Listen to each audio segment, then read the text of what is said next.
My name is Captain Ibrahim Traoré. I'm the president of Burkina Faso, and what I'm going to tell you isn't just another boring political story. It's about how one angry speech started a revolution that's changing all of Africa. But here's the crazy part. It all started with a message that might not even be real. Listen to this. A few days ago, people started talking about a message. They said it came from Benjamin Netanyahu, the leader of Israel. The message warned African leaders to do what we say or else. Now here's the twist. I don't even care if he really said it or not. Just thinking that someone could threaten a whole continent made me so mad that I had to do something.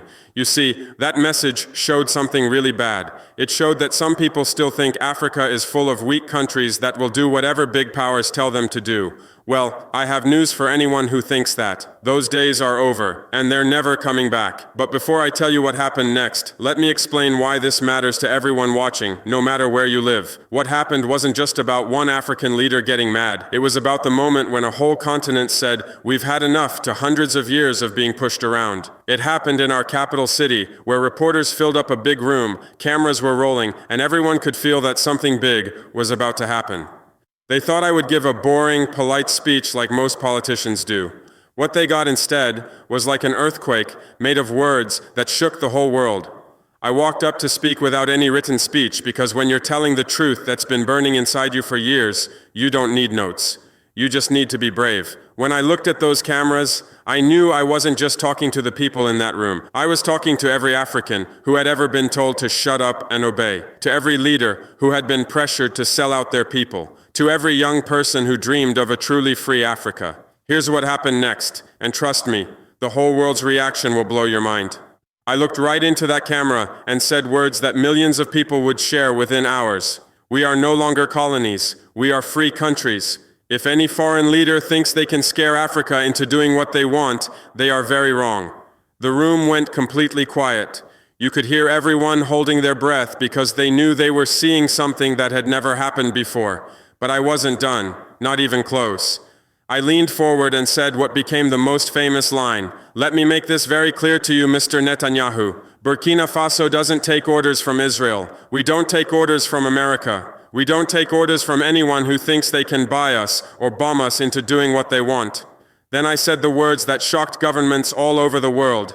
If you mess with one of us, you mess with all of us. Africa is not yours to threaten. Now here's where this story gets absolutely amazing. Within minutes after my speech ended, something incredible started happening. The video didn't just become popular, it became a battle cry for the whole continent. Young people in Mali started sharing clips everywhere. Farmers in Niger watched it on their phones and felt proud like they hadn't in years. Students in Guinea translated it into their local languages. People in South Africa turned my words into protest songs. But the real shock came from other African leaders. My friend Colonel Goita in Mali didn't just share the video, he added his own message saying he agreed with me. The president of Guinea publicly said he supported me. All over social media, hashtags like Africa will not bow and We stand with Traoré started trending not just in Africa, but all over the world. This wasn't just people clicking like on social media. This was a whole continent waking up, and it had been waiting for someone to light the fire. You might wonder, why did I choose this moment to speak so boldly? Why not handle it quietly, with secret meetings or careful words? Here's the hard truth that many people don't want to admit. Those gentle ways have failed Africa for over 60 years. Since we became independent countries, we've tried playing by everyone else's rules. We wrote polite letters while other countries stole our gold and oil. We went to meetings where they talked to us like we were children. We signed papers that made foreign companies rich while our people stayed poor. We stayed quiet while they put military bases on our land without asking our people. That nice approach brought us nothing but continued stealing, just with prettier words. When I heard about Netanyahu's supposed warning, real or fake, I realized it was like every mean message Africa has gotten for hundreds of years. It was like every threat, every trick, every assumption that we would just obey out of fear. And something inside me, something that represents every African who refuses to be scared, just exploded. I refuse to be the kind of leader who smiles and nods while his continent gets disrespected. I refuse to smile for cameras while foreign countries make plans to steal our stuff. I refuse to stay quiet while anyone, anywhere, thinks they can threaten 1.4 billion Africans. But here's what makes this moment really historic, and why it's making certain powerful people panic. This isn't happening alone. All across our region, something amazing is happening. Mali kicked out French soldiers. Niger got rid of foreign military bases. Burkina Faso ended agreements that helped everyone except our people. We're not just individual countries making separate decisions. We're working together, building something new and powerful. We call it the Sahel Alliance, but it's much more than just military stuff. It's us saying that Africa is ready to control its own future. When I spoke those words to Netanyahu, I wasn't just speaking as the president of Burkina Faso. I was speaking for a growing movement that's changing everything. And here's the part that's really making world powers nervous. We're just getting started. The Sahel Alliance is something revolutionary. Africans solving African problems, done by Africans for African people. We're sharing information, working together on safety, making business deals that keep money in Africa. We're proving that Africa doesn't need foreign military bases to be safe. We need African unity and African strength. But wait, because there's an even bigger picture that's super important to understand. My fight with Netanyahu wasn't really about Israel at all. It was about sending a message to every big power that has gotten comfortable treating Africa like their personal treasure chest. It was about telling America that we won't automatically be their friends in every fight. It was about telling France that the colonial days are truly over.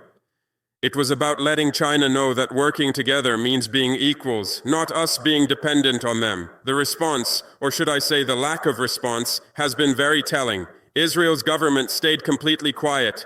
No official statement, no diplomatic complaint, no explanation about whether Netanyahu actually made those supposed threats. That silence tells us a lot about how unprepared they were for an African leader to publicly challenge them. The Western media tried their best to ignore the story completely. Why? Because it doesn't fit their story of Africa as a continent that needs saving or managing. They prefer stories about African leaders who bow down, give in, and ask for permission. They don't know how to handle African leaders who stand tall and speak with power, but social media doesn't have bosses who can hide stories.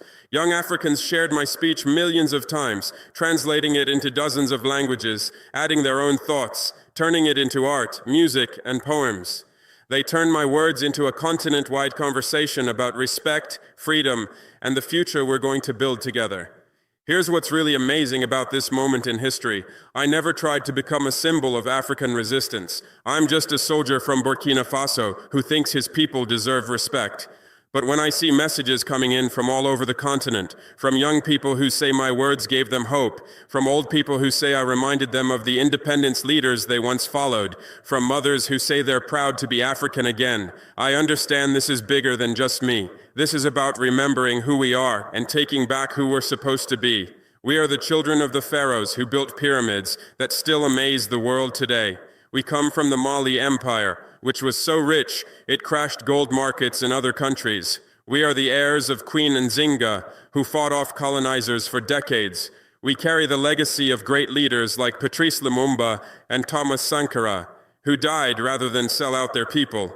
For too long, we've been told to forget this great history, to be grateful for whatever scraps the world gives us. But that time is ending, and it's ending right now. The Sahel Alliance is growing. More leaders are standing up.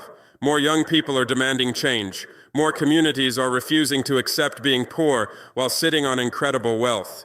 The awakening that started with my words to Netanyahu is spreading like wildfire across the continent, and nothing is going to stop it. To those world leaders who still think they can scare Africa, let me be very clear. Your threats don't work anymore. Your economic pressure doesn't control us anymore. Your military interventions don't solve our problems anymore. We've learned to stand on our own feet, and we've discovered that when we stand together, nobody can stop us. To my African brothers and sisters watching this, understand that we're living through the most important time in our continent's modern history. The choices we make right now will decide whether our children inherit a free, wealthy, united Africa, or whether they keep struggling under systems designed to keep us weak and divided. Share this message. Talk about it in your communities. Support leaders who fight for African dignity rather than foreign approval. Demand that your governments put African partnerships first instead of depending on outsiders. Most importantly, never forget that you are part of the greatest continent on Earth, with resources that could change the world, and people whose creativity and strength have survived everything history has thrown at us. The future is being written right now, and for the first time in hundreds of years, Africans are holding the pen. My fight with Netanyahu was just the beginning. What comes next will decide whether Africa truly becomes free or stays trapped in systems designed to steal from us. But here's what I know for sure. We've crossed a line, and there's no going back. The old Africa, the one that accepted whatever world powers demanded, is dead and gone. The new Africa, free, dignified, united, and unstoppable, is rising, and no amount of threats, punishments, or bullying will stop what's coming. This is our moment. This is our time. And this is just the beginning of something amazing that the world isn't ready for, but absolutely needs to see.